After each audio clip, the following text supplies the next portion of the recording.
뉴욕 증시가 상승세로 마무리가 됐습니다. 자, 인플레이션에 대한 우려감이 완화가 되면서 전체적으로 상승 마감을 하게 된 건데요. 일단 연준에서는 어느 정도 이 물가 상승에 대한 압력, 이런 부분들이 일시적일 것이다, 뭐 그런 얘기도 계속 해주고 있는 모습이기도 하고요. 또 최근에 비트코인에 대한 가격이 또 안정세를 좀 보이기도 했죠.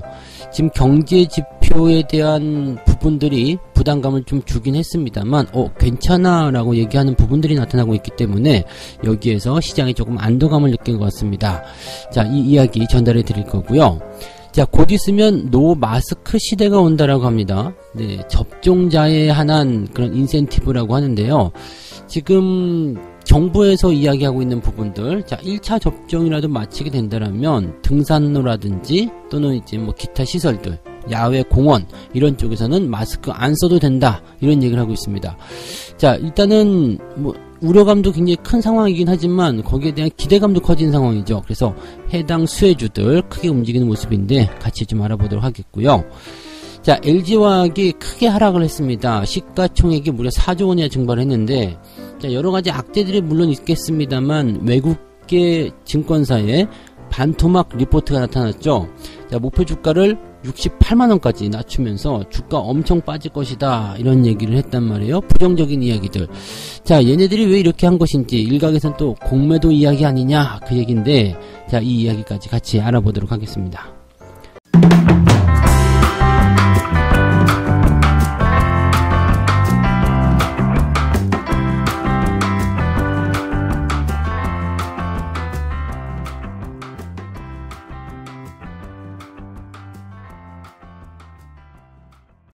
네, 반갑습니다. 오늘은 5월 27일 목요일입니다. 자, 미국 증시가 그래도 나쁘지 않네요. 일단은 걱정스러운 그런 주간이잖아요. 지금 물가 지표가 안 좋게 나온 이후부터 시작해가지고 계속 이제 소비자 지출, 그것도 준비되어 있고요. 연준 위원들이 이제 주 초반에 발언이 굉장히 많이 있었습니다. 그래서 거기에 대한 부담감들이 당연히 있을 것이다 라고 생각을 좀 했었는데, 생각보다 잘 버티는 것 같아요. 지금 미국 증시 상황에서 보면 플러스 국면도 계속 유지하고 있는 모습도 확인이 되고 있죠. 물론 보합 수준의 어떤 마이너스도 나오긴 했습니다만 뭐 이 정도면 괜찮아 라는 생각들, 즉 미국 증시도 더 이상 내려갈 만한 이유가 없다, 뭐 그런 느낌일 수도 있겠죠. 그래서 거기에 대한 이야기들 좀 보셔야 될 것 같은데, 자, 다우지수는 일단 상승 출발, 나스닥도 상승 출발을 했습니다. 그리고 장중에 계속 변동을 좀 보였네요. 다우지수는 마이너스 갔다 플러스 갔다가 또 장 막판에 마이너스로 또 전환되기도 했었는데 결국에는 0.03%, 뭐 거의 움직인 거 아니죠. 근데 일단은 조금 눈곱만큼 올라왔다, 이렇게 보시면 되겠고요. 나스닥 같은 경우는 0.59% 상승세로 마무리가 됩니다. 자, 일단은 시장이 빨간불 들어왔다는 거죠. 플러스. 특히 나스닥 같은 경우는 양봉이에요. 뭐 다우 같은 경우에 음봉으로 뭐 플러스 마감이 됐지만 나스닥은 처음에 시작한 가격대보다 더 높은 가격대에서 마무리가 됐습니다. 이것은 기술주에게 그래도 어느 정도 수급적인 부분들, 긍정적인 기운들이 들어갔다라고 생각할 수가 있겠죠. 자, 그렇다면 기술주, 나스닥 상승 이런 부분들은 국내 증시에도 당연히 좋은 소식, 뭐 좋은 영향을 줄 수 있을 것이라고 보시면 됩니다. 우리나라도 이제 어떻게 보면 대형주 쪽 기대감이 좀 생길 수 있지 않을까, 그 다음에 지금 계속 팔고 있는 외국인들이 조금은 사주지 않을까, 이런 생각도 좀 해보죠. 최근에 달러 약세 계속 된다라고 얘기가 나옵니다. 그래서 그런 부분들도 우리가 생각할 수 있는 상황이 아닐까 싶기도 한데, 일단은 뭐 외국인들이 어느 정도까지 들어올 수 있을 것인지 그런 부분들은 이제 차츰차츰 보긴 해야 될 것 같습니다. 아직까지는 우리나라는 그 금융투자가 이 단기적 상승을 주도하고 있는 상황이고, 또 대형주들에 대한 이런 차익 실현이 계속 쏟아질 수 있는 부분이기 때문에 약간은 부담스러운 내용들이 계속 있다고는 보셔야 될 것 같습니다. 자, 일단 재료를 좀 살펴보죠. 재료를 보게 되면 경제지표가 지금 약간 안 좋게 나타났었잖아요, 그동안. 그래서 거기에 대한 그 부분들이 오히려 경제지표가 안 좋으니까, 야, 그렇다면 연준의 어떤 통화 완화 정책들이 좀 덜 나올 수 있는 거 아니냐, 늦게 나올 수 있는 거 아니냐, 이런 얘기들 있을 수 있었다는 얘기죠. 실질적으로 이제 연준 위원들도 뭐 괜찮아요, 뭐 좀 더 버티세요 라는 이야기를 계속 하고 있었고요. 그 다음에 시장에 대한 어떤 그 테이퍼링, 그런 통화 완화 정책에 대한 부분들도 뭐 당장은 시행 안 할 거라는 이야기들, 뉘앙스 계속 이야기하고 있죠. 대신에 논의는 할 것이라는 얘기는 있었습니다만 당장은 아니야. 그런 얘기들이 조금 이제 투자자들을 달래는 그런 상황이었다라고 보시면 되겠죠. 그 다음에 이제 국채금리가 조금 오르긴 했는데, 그래도 1.57%입니다. 이제 1.6 미만으로 떠 있네요. 국채금리가 올라가지 않는다라면, 일단 거기서도 또 안정감을 느낍니다. 그래서 그 국채 금리를 가지고서도 또 뭐 말들 많았었잖아요. 근데 여러분들이 꼭 아셔야 되는 것은 이 국채 금리의 상승은 인플레이션부터 시작해서 그 다음에 기준금리 그리고 국채 금리 이런 식으로 움직인다는 것을 잊으시면 안 됩니다. 그래서 국채 금리가 지 혼자 올라가는 거 그것은 네 별로 신경 쓰지 않으셔도 됩니다. 그래서 그런 부분들 잘 기억하고 계시기 바라고요. 자, 일단 뭐 지금 상황까지는 괜찮아요. 이제 연준 위원들이 말하는 것들도 당연히 지금처럼 이렇게 빠르게 진행되면은 뭐 통화 정책에 대해서 변화가 당연히 생겨야 될 것이다. 그 부분에 대해서 논의할 것이다라고 얘기를 하고 있고, 여기에 대한 예상치는 이제 여름 지나고 나서 한 8월 정도에 논의가 시작되지 않겠느냐, 뭐 그런 얘기를 하고 있는 상황이긴 합니다. 그런 뭐 상황이긴 한데, 뭐 그렇다고 하더라도 지금 뭐 이런 것들이 시장에 대한 영향을 줄 수 있는 그 부분은 아니다라고 되어 있는 내용이고요.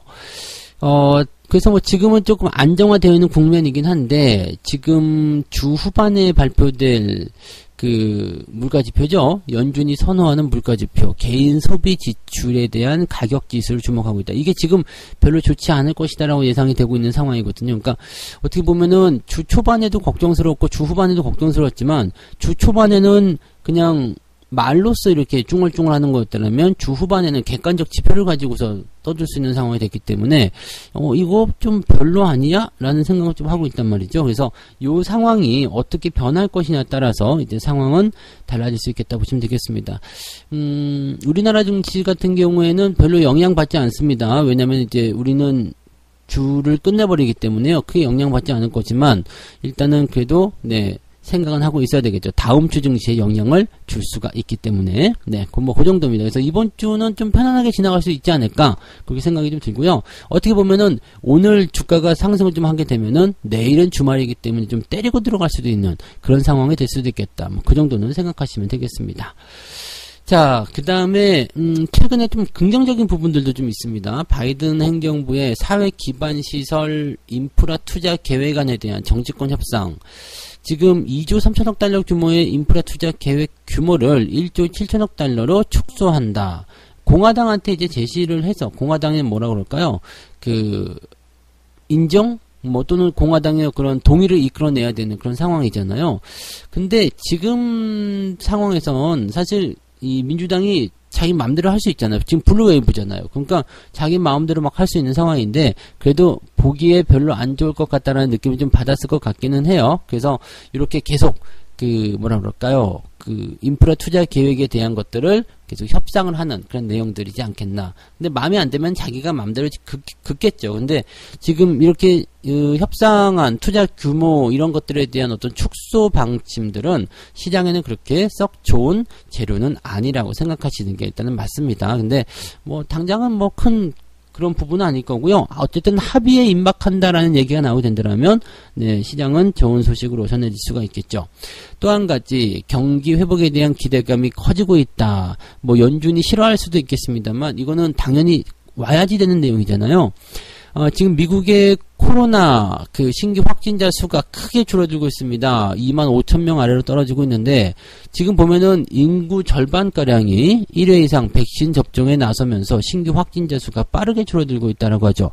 자, 지금 우리나라 같은 경우도 이제 백신 접종을 하고 나면 이제 마스크 벗게 하겠다, 뭐 그런 얘기가 나오는 것처럼 미국은 지금 노마스크에 대한 이야기들을 이미 하고 있죠. 그 다음에 2차 접종까지 다 마치고 나면 이제 백신 여권이라는 걸 발행을 해가지고 여행도 자유롭게 하겠다, 격리도 없게 하겠다, 마스크 다 벗게 하겠다, 뭐 그런 얘기. 또 더 좋은 소식은 그럴 수도 있어요. 코로나에 대한 독성 자체가 계속 떨어지고 있다는 얘기죠. 0.5%? 치사율이 0.5% 정도 이제 계속 떨어지고 있는 상황이죠. 더 떨어지게 된다면 이제 독감 수준으로 들어갈 수 있다. 걱정 안 해도 된다. 뭐 이런 것들도 하나의 어떤 좋은 재료로 작용이 될 수 있는 부분인 것 같아요. 자, 그러면 이제 본격적으로 시작되는 여름 휴가. 보복 심리가 작용하게 되는 거죠. 그동안 억눌렸던 부분들을 한 방에 빵 터트려야 되는 상황이 벌어지게 되니까 이 보복 소비가 막 터져나오게 된다면 기업들 실적, 경기의 어떤 그 성장 속도, 소비 이런 것들이 일시적으로 크게 늘어날 수 있습니다. 그래서 그 내용들이 이제 긍정적으로 받아들여지는 상황들이다. 이렇게 보시면 되겠습니다. 뭐 내용들, 재료들 보시면은 다 경기가 좋아져요 라는 얘기고요. 그 경기가 좋아짐에 따른 정책 변화 이런 것들이 이제 상황적인 부담감으로 작용하고 있다. 이런 상황이기 때문에 실질적으로 이제 큰 그림을 일단 그려놔야 돼요. 큰 이제 그 추세적인 부분에서 본다면 경기가 좋아지고 있기 때문에 걱정할 건 없어. 그렇지만 그 안에서 변화되는 투자 정책들이 이제 그 타겟팅된 종목들에게 약간씩의 부담감은 줄 수 있어. 뭐 그런 정도로만 보시면 되겠습니다. 시장 나쁘지 않네요. 네.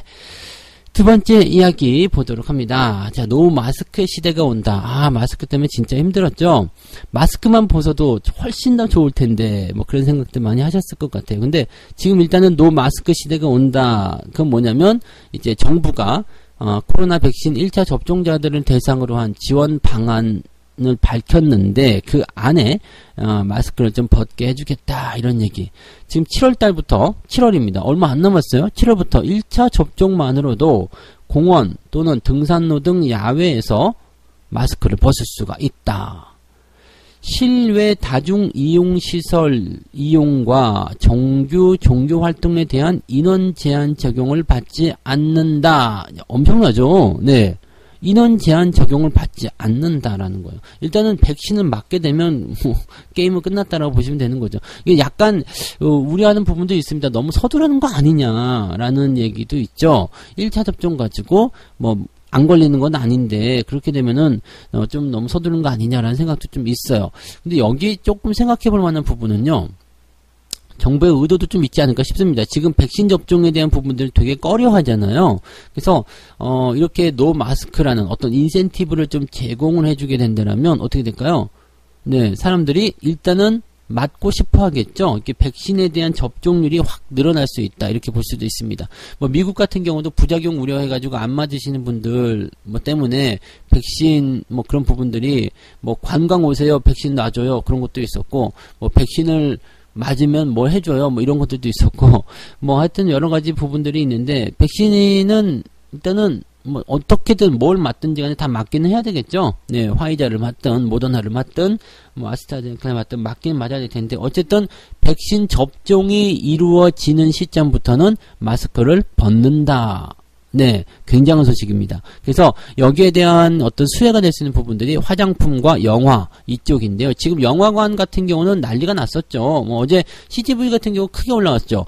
근데 영화관 같은 경우가 이제 중요했던 이유가 그 관람객 수가 74%나 줄었답니다. 어마어마해. 지금 뭐 거의 뭐 저도 영화 안 본 지 거의 한 2년 된 것 같아요. 극장 안 간지요. 네.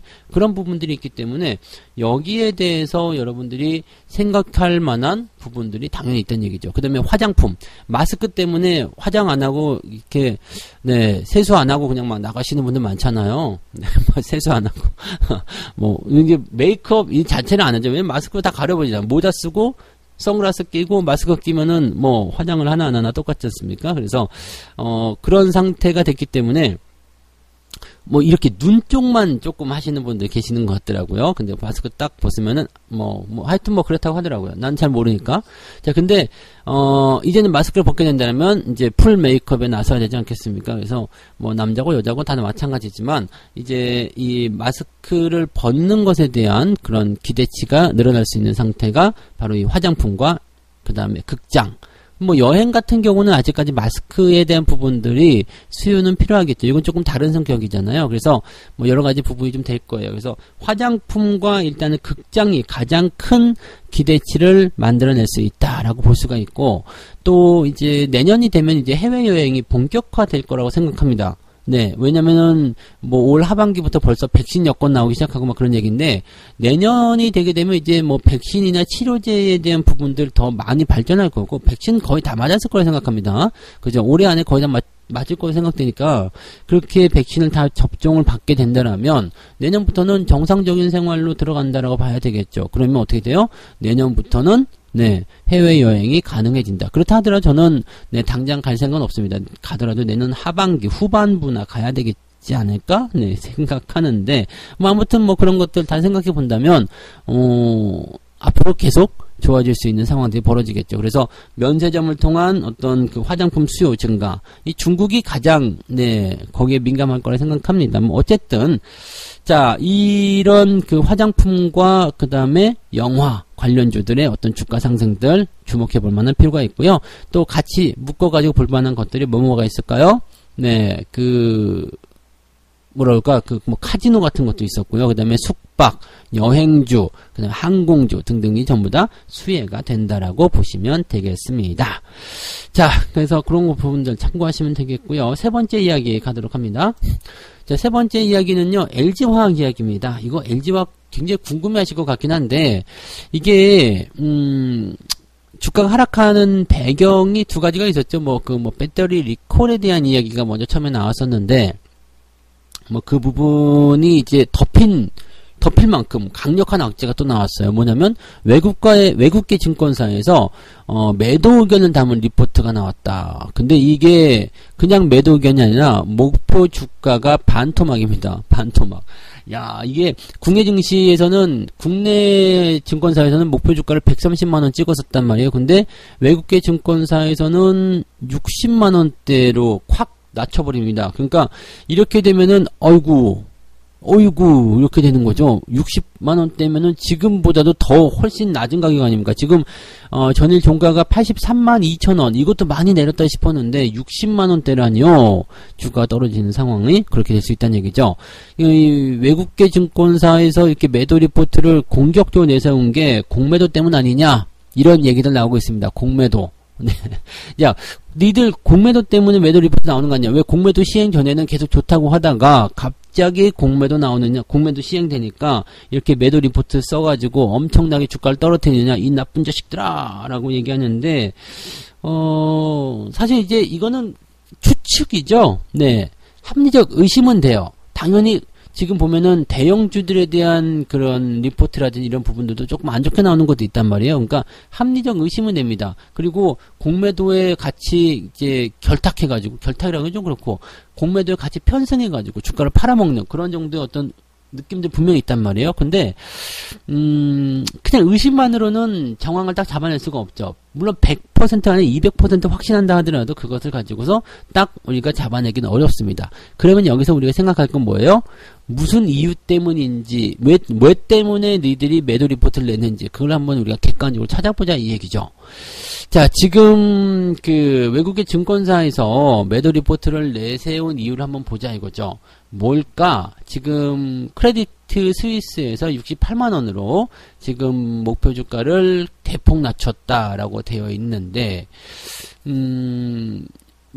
얘기를 좀 보게 되면은, 이제, 높은 할인율이 적용될 필요가 있다. 네. 이제 지주사로 봐버린 거네요. 이제, 사실은 LG화학은 지주사라고 보기는 어렵잖아요. 근데, 지주사로 이걸 봐버렸어. 왜냐면, LG화학이 투자를 한 이유가 뭐죠? 배터리 때문이잖아요. 네. 2차 전지, 배터리 때문에 LG화학 주식을 산 거죠. 왜냐면 LG화학이 그걸 하고 있었기 때문에. 그런데 이 LG 에너지 솔루션으로 지금 분리를 시킨 다음에 에너지 솔루션을 상장시킬 것이라고 되어 있잖아요. 지금 상장이 올해 하반기에 된다는 얘기가 있었잖아요. 그래서 그렇게 돼버리게 된다라면, 자, 잘 생각해 보세요. 배터리 때문에 LG화학을 어쩔 수 없이 샀는데 LG 에너지 솔루션이 상장을 해요. 그러면 어떻게 될까? 당연히 배터리 쪽으로 사야 되겠죠. 지금 국내 증권사 리포트에서 나온 데 보면은 LG화학의 이 화학 산업 분야도 굉장히 수익성이 좋아졌다. 실제로 그랬어요. 실제로 수익성이 좋아졌는데, 그래가지고 둘 다 성장한다. 배터리에 대한 지분도 가지고 있고 등등등 얘기가 이렇게 나오고 있죠. 근데 지금 만약에 LG 에너지 솔루션이 딱 튀어나오게 된다면요. 지금 배터리에 투자하고자 했었던 사람들이 LG화학을 팔고 나는 에너지 솔루션을 살 것이야 라고 얘기하는 사람들이 많습니다. 왜냐하면 간접적인 투자를 할 이유가 없어요. 네, 나는 배터리만 투자하고 싶은 거야. 근데 지금은 배터리를 살 수가 없으니까 LG화학을 통해서 간접 투자, 즉 지분율을 가지고서 이제 지배를 하게 되는 상황에서의 투자가 들어가는 건데, 에너지 솔루션이 있으면 내가 그냥 직접적으로 그것만 투자하지 뭐 달라고 화학까지 다 끌고 들어가겠습니까? 그죠?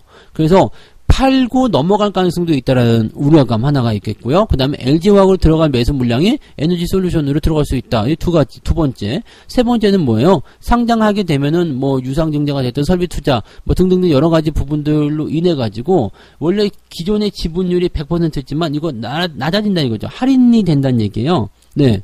주가가 주식수가 많아지니까 희석이 될 수밖에 없다는 얘기가 되는 거죠. 이렇게 되면은 지분 가치의 희석, 지주사 할인, 거기에다가, 이제 직접적으로 영향을 줬었던 매력이 높은 사업 부분의 어떤 이탈, 이런 부분들이 전부 다 작용이 된다는 얘기죠. 그래서 사실 이거는, 네, 뭐라고 반박할 수 없는 재료죠. 이 부분에 대해서는 제가 처음에 LG화학이 그 꼭대기에 있을 때 제가 분명히 말씀드렸죠. 요러한 내용들이 당연히 있습니다. 그래서 LG화학에 대한 주가는 계속 떨어질 거예요. 지금도 제가 매도 의견을 드리는 이유는 그렇습니다. 그러니까 지금 이 매도 리포트가 시기가 아주 교묘하게 나온 거죠. 그 전까지만 하더라도 계속 좋아 하다가 공매도가 딱 시작되니까 이런 이야기를 빵 터뜨린 건데 이 이야기 자체로서는 사실이잖아요. 그렇게 될 수밖에 없었던 거지. 그래서 제가 뭐라고 했냐면 뭐 회사 입장에서 어쩔지 모르겠지만 주주 입장에서 완전한 악재라고 말씀드렸죠. 그래서 주가가 하락할 수 있었던 그 부분 기억하실 거라 생각합니다. 근데 이렇게 리포트를 빵 터뜨리지 않았던 시점에서는 공매도가 없었고요. 주가가 계속해서 올라가는 듯한 느낌 보여줬죠. 괜찮아 하다가 공매도가 되면서 이 리포트를 터뜨린 이유가 뭐냐 이거지. 네, 내용이 다른 게 아니라 내용이 나쁜 것이 아니라 내용이 잘못된 것이 아니라 공매도 시점에서 이것을 끄집어냈다는 얘기죠. 그동안 덮어놨다가 입을 들춘 거예요. 야, 나와! 이렇게.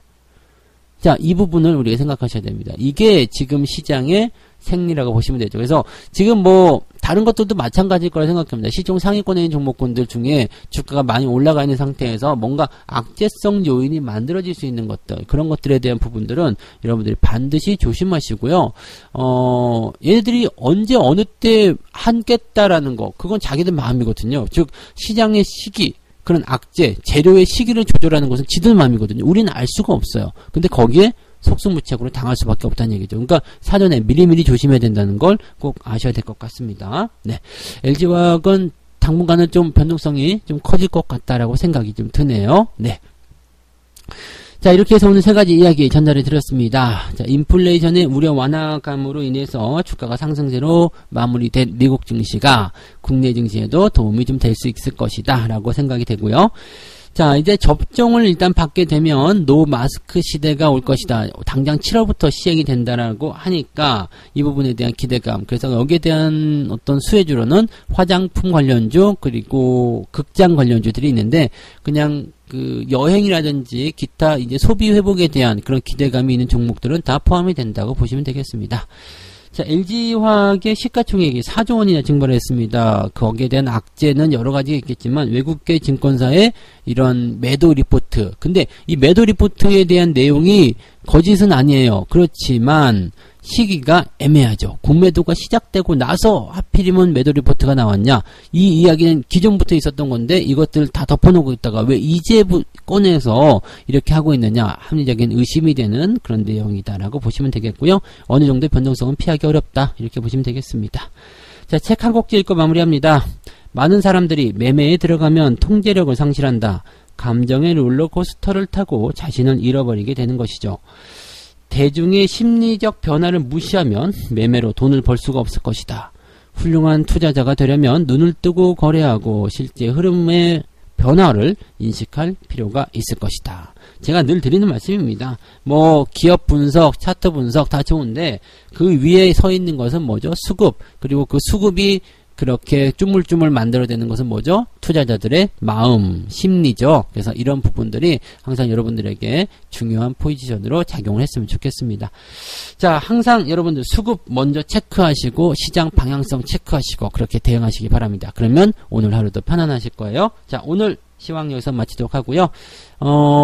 저는 이제 시장 상황을 보고 다시 돌아오도록 하겠습니다. 고맙습니다.